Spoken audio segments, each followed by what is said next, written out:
Bugs crashing your pack's party?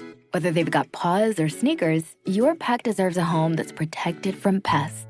That's where Wondercide comes in. Plant-powered protection made with steam-distilled natural essential oils that actually work. It kills and repels fleas, ticks, mosquitoes, and ants without questionable ingredients or overpowering smells. Safe to use around kids and pets when used as directed. Lab-proven to work fast. And proudly made in the USA. We offer sprays for pets, people, homes, and yards. Plus, spot-on treatments, collars, and even shampoos. Whatever your pack needs, we've got it covered. Founded by a pet parent looking for a better way to protect her dog Luna, Wondercide's now protected over 21 million lives and counting. You might have even seen us on Shark Tank. Go to Wondercide.com and use code WONDER20 for 20% off your first order. That's WONDER20 at Wondercide.com. Wondercide. Protect your pack with plant-powered Wondercide today. Hey guys, Brad Gilmore here. Want to give a big shout out to our title sponsor, Walker Texas Lawyer. If you or a loved one have been injured in an accident, whether that be a car, truck, motorcycle accident, or some kind of other issue, hit up Walker Texas Lawyer at 713-552-1117 or walkertexaslawyer.com. Oh, Brad, what have you done now? Broadcasting live from Houston, Texas, and around the world. TV host, best-selling author, and radio personality Brad Gilmore brings you a collection of conversations with stars from movies. Matthew McConaughey. Brad Gilmore. Mark Wahlberg. Hey, how are you? The legendary Mr. Christopher Lloyd. Christopher, how we doing? I'm doing good. Great introduction. Jessica Alba and Lizzie Mathis. Ladies, thank you so much for joining me. Thank you. Kevin Costner joins us. Thank you so much. Thank you. Television. Jimmy Fallon joins us this morning. Jimmy, how you doing, my friend? Good morning. Thank you so much, Brad, for having me. I appreciate this, bud. Kelly Ripa. Brad, thank you for having me. Comedy. Jay Leno joins us. Jay, how you doing? Hey, Brad, what's going on? Chris Tucker is in the building. Chris Tucker, good morning to you. Hey, Brad. Good morning to you. How are you? George Lopez joins us right now. George, how are you doing, sir? Good morning. Music. Lola Monroe. Thank you. Thank you for having me. The legendary frontman of AC/DC, Brian Johnson, joins us right now. Brian, how you doing? Good morning, Brad. What lovely to talk. You me funny lad. Megan Trainor. Thank you so much, Brad. You're awesome. Chloe Bailey joins us. I appreciate the time. Appreciate you. And more. This is The Collection. Now your host, The Boat. Brad Gilmore!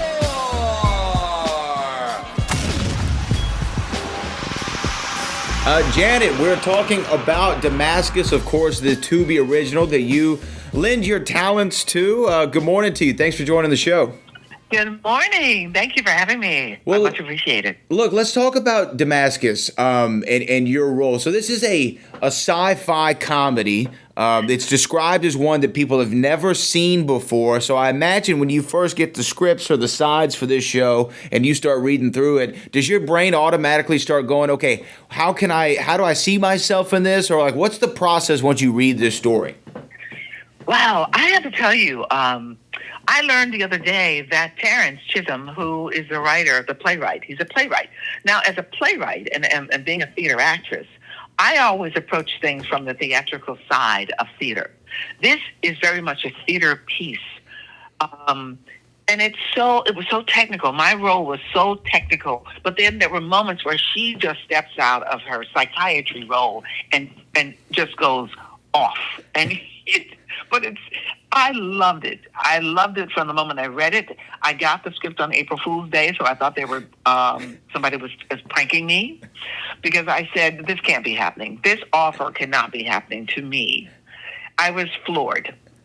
And then when we didn't get picked up, when AMC had to make budget cuts and we shot the whole thing. These are the makers of Breaking Bad and Better Call Saul. Sure. You know, these are heavy hitters. And so we were all with a 5-year contract thinking, oh, this is going to go, this is going to go, this is going to go. And then they had to do these big budget cuts. And thankfully, Tubi picked us up because it was something that they've never seen before. And so I call us a little show that almost didn't. But it did, and that's why we're celebrating it. Yeah, I'm so excited. I'm so excited. It was an honor to be a part of it, an honor to be thought about in that way.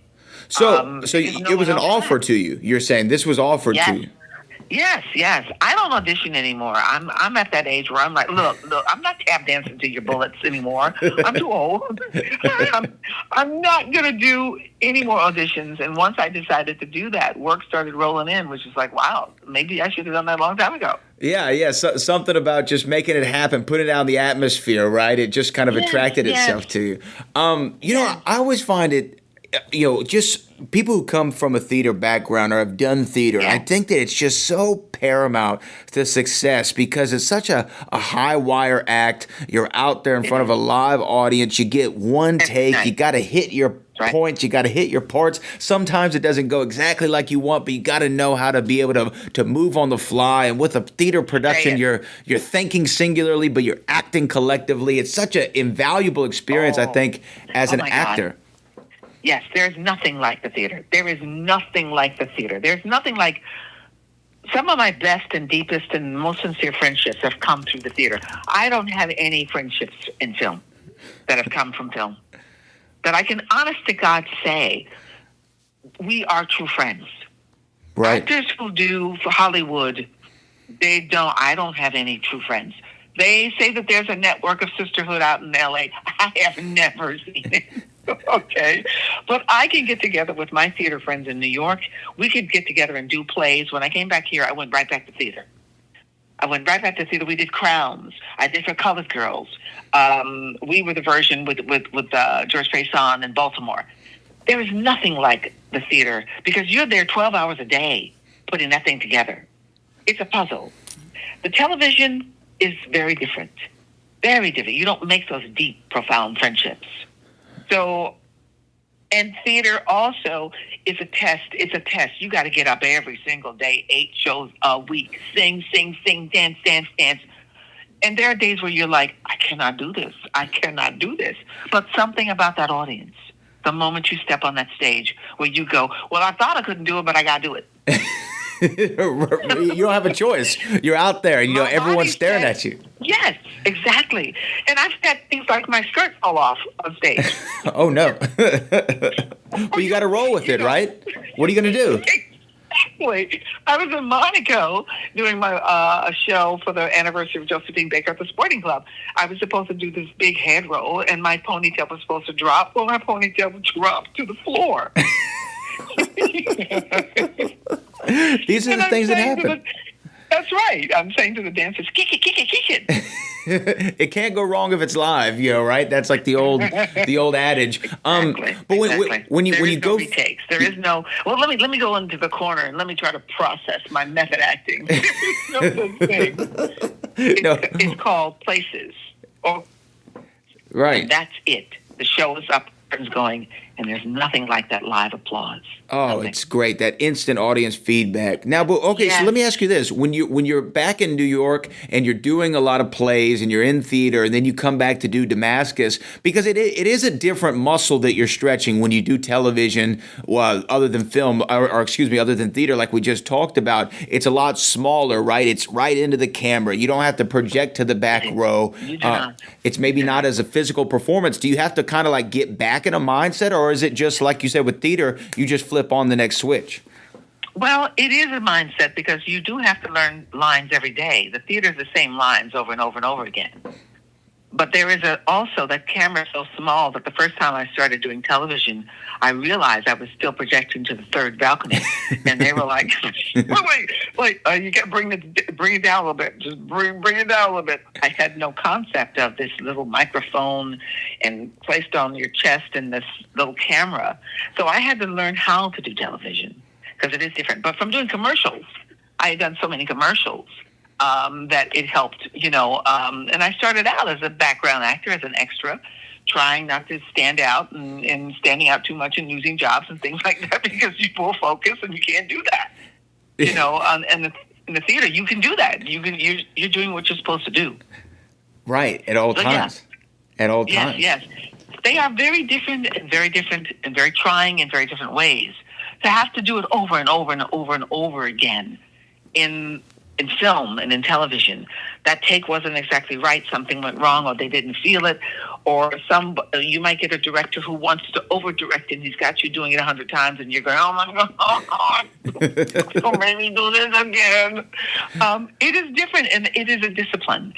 But as a dancer, I think dance gave me the most discipline of any of the three. And singers have this gift. I didn't have that gift. I had to train. I had to train and dance at 22. I started dancing at 22 years old, which is really old. It is, yeah. You had to be getting into that. Really old. And to think about, too, dance, what I love about it is you're able to physically tell a story with your body. That has to be so good as an actor. It is so different. Dancers are phenomenal because you have to tell the story with your body and only your body. You cannot speak, you cannot sing, and it's only through movement. And so dance was a discipline, and dance, having all three, gave me something different. You had to be a true triple threat back then. Yeah. Hollywood performers don't have to be triple threats. You know, they come to the theater, back to the theater with these big names and stuff, and they've got their big name and stuff, and they're not required to have to go through the process of, can you see me? Are you seeing me? See me.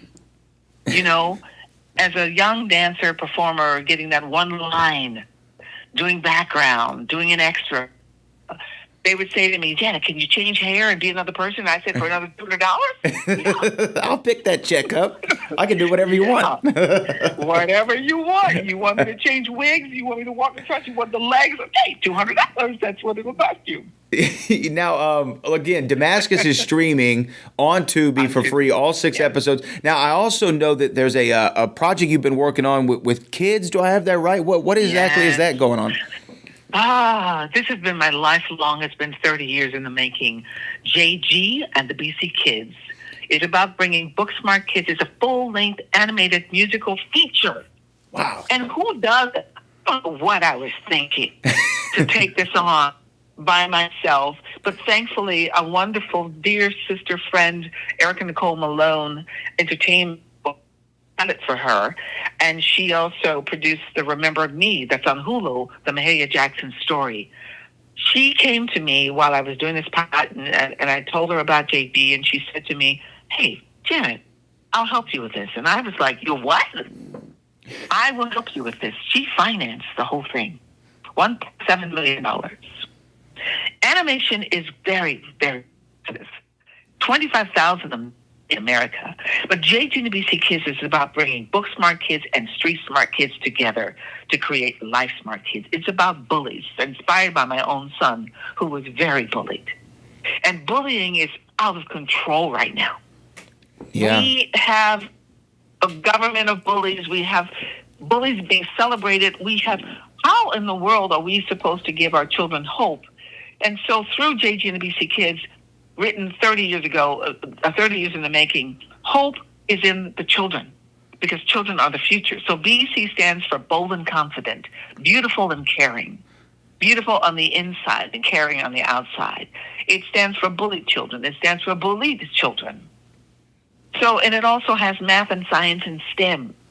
If we don't have those kids understand the basics of math and science at this age group, there is nothing out there. And the business is controlled by men. The kid world is controlled by men who they don't know the first thing about what our children want. Or women who don't even have children. So to get it done during COVID, to self-produce it, cast it during COVID with real kids and real kids actors, and the music is phenomenal. We've got Muslim kids, we got fat kids, we got skinny kids, we got small kids, we got Latin kids, we got Jewish kids, and the music also reflects that. It's about the hope through this little boy who just wants to fit in because he wants to get these sneakers at the science fair where he gets his shine on. He can't play basketball because he can't play basketball.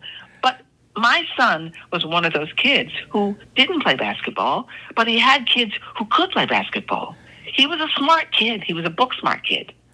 And so one of his friends would say, hey, if you could teach me a little math, I can teach you how to shoot some hoops. So he wants to win this pair of sneakers HTHP, Mag-Z, HTHP sneakers. I made it a mouthful because I wanted to show the idiocy of this whole sneaker thing where these sneakers are magical, but these sneakers turn kids against learning. Yeah. So there's a message, and there's a message of coming together that Hollywood does not want our children to and have messages anymore. It's just high tech, little fart jokes and things like that. And we have none of that. JG and the BC Kids is a message, and it's JG inspires children to believe in themselves. Follow your heart, follow your dreams. That's amazing. So it took a long time to get it sold, and Amazon did it. So I'm so excited. You can buy it you can rent it for $2.99. You can own it for $9.99. We also made it very affordable, and we're talking to them about making it available to all Prime members now. Well, that is beautiful. And you know what? When I was growing up, everything that was on television, whether it was a children's story or not, it had a message that was important for young people to know. And to me, young and old, though, sound like they can learn from this production. And you know what? That's an amazing thing. So I encourage my entire audience to go check that out. Check out Demascus and everything that you're doing. Miss Janet, it has been quite the honor and privilege to speak to you this morning. I'm glad we were able to make it happen. Thank you for the beautiful work you are doing. Thank you, and thank you for having me. I so appreciate the time that you guys are inviting me to chat with you. I really do. Thank you. Thank you, Miss Janet. You have a great day now.